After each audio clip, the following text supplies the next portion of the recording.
Bonsoir mesdames, bonsoir MLK Femme. Alors, je suis toujours avec Jacob et nous filmons comme la semaine dernière l'émission d'aujourd'hui. Merci.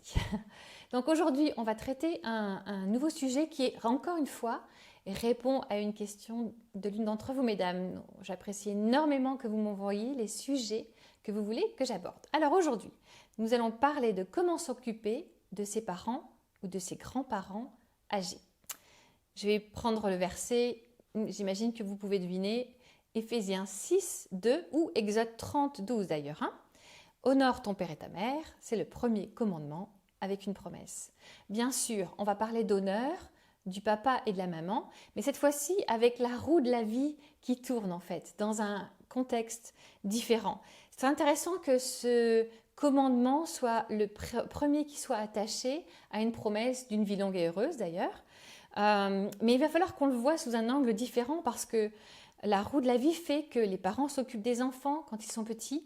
Puis, vous savez, quand les enfants sont petits, les parents sont les héros. Puis, on arrive à l'adolescence, ils ne savent plus rien.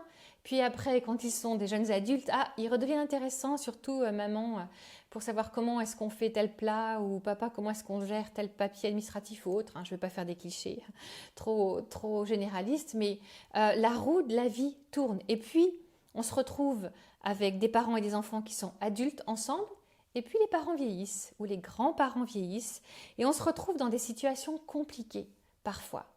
Il y a la situation où ils vont perdre la tête, il y aura une maladie qui va leur enlever leur capacité, et d'un seul coup, on va devenir les parents de nos parents.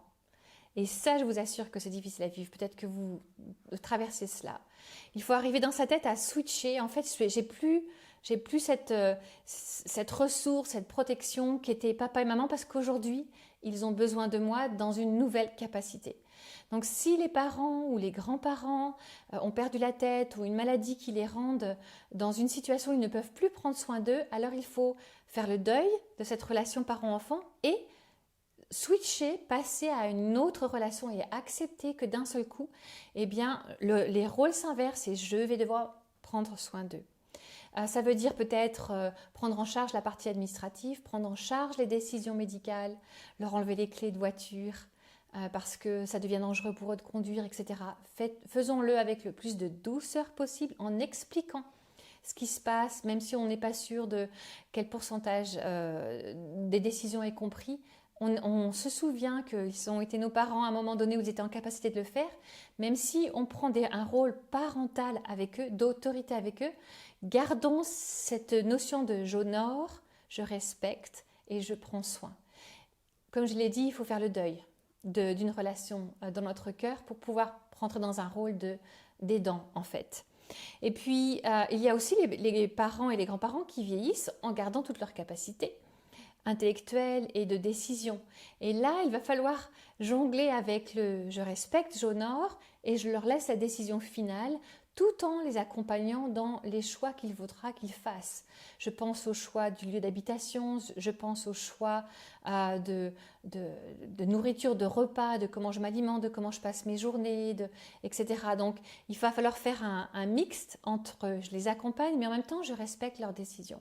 S'ils ont voulu rester dans leur appartement, dans leur maison, eh bien, laissez-les rester là si c'est leur choix, leur souhait. On apprend à respecter et à jauger en fait leurs désirs, leurs souhaits, ceux qui sont en capacité de décider. Et puis, mon dernier conseil va être de continuer de leur apporter un soutien émotionnel et spirituel et présentiel. Alors, si on n'habite pas dans le même pays, par exemple nous, on n'habite pas dans le même pays que nos parents, on les appelle. Eric, son papa a 97 ans, il l'appelle pratiquement tous les jours. Mon papa est un peu moins âgé, mais je l'appelle aussi toutes les semaines, plusieurs fois par semaine. Ma soeur l'appelle tout le temps, tous les jours. En fait, on garde un contact, un lien. Si on a le bonheur d'habiter pas très loin, eh ben on prend la voiture, on y va. On l'inclut dans les jours de congé, dans les jours de pause, dans les vacances, parce qu'on a besoin de garder ce contact physique. On a besoin de pouvoir aller les prendre dans les bras, voir si tout va bien, voir avec nos yeux comment ils vont. Parce qu'après un certain âge, la situation change rapidement. Donc on a besoin de garder un contact. Un moment de Noël seulement, ça ne suffit pas. Au moment de la fête des grands-mères seulement, ça ne suffit pas. Vraiment, gardons un contact téléphonique avec une vidéo ou présentiel quotidien, hebdomadaire en fait, pour rester vraiment connectés à eux. Restons ceux qui vont pouvoir leur assurer une sécurité et un complément émotionnel et prier pour eux, même s'ils sont loin. Notre rôle en tant qu'enfants de parents âgés, grands-parents âgés, est de les tenir aussi dans la prière. Si vous avez encore le bonheur d'avoir vos parents ou vos grands-parents, prenez soin d'eux. Vous ne le regretterez pas, même s'ils sont compliqués, même s'ils sont difficiles. Vivez sans regret, parce qu'un jour, ils ne seront plus là. Dieu voulant, ils partiront avant vous. Et vous pourrez vous dire, je suis resté connecté, je l'ai fait sans regret. Alors, mon défi de la semaine. Est-ce que vous avez des personnes âgées autour de vous qui sont proches? Qu'est-ce que vous avez besoin de réajuster peut-être? Qu'est-ce que vous faites bien déjà ou alors qu'est-ce que vous pouvez faire encore mieux? Et si vous n'avez pas dans votre entourage, dans votre famille, une personne âgée, mais que vous connaissez une voisine, un voisin, une sœur dans l'église, etc., qu'est-ce que vous pouvez faire pour elle ou pour lui, pour prendre soin de cette personne et les honorer? Que Dieu vous bénisse et si vous avez la joie d'avoir des personnes âgées dans votre vie, aimez-les avec l'amour de Dieu, de lui à eux en passant par vous. Que Dieu vous bénisse.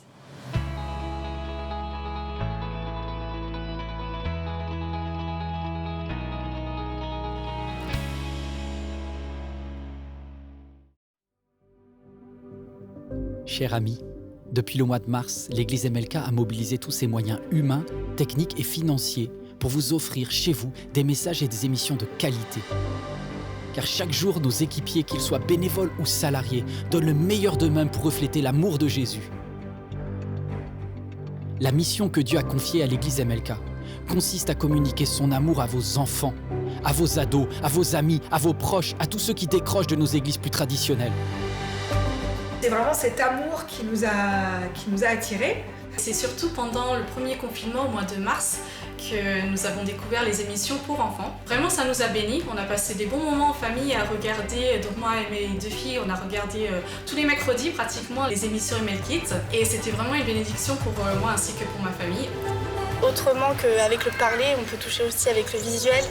C'est juste génial ce qu'MLK arrive à faire en adaptant son message.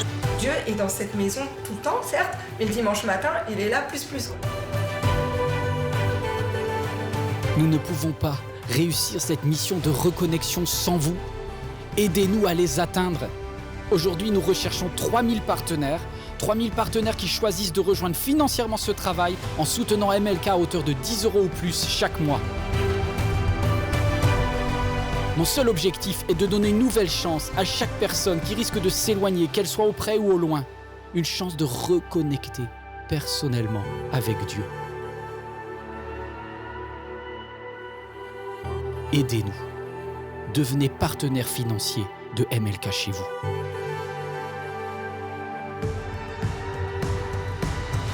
La production MLK a besoin de fonds.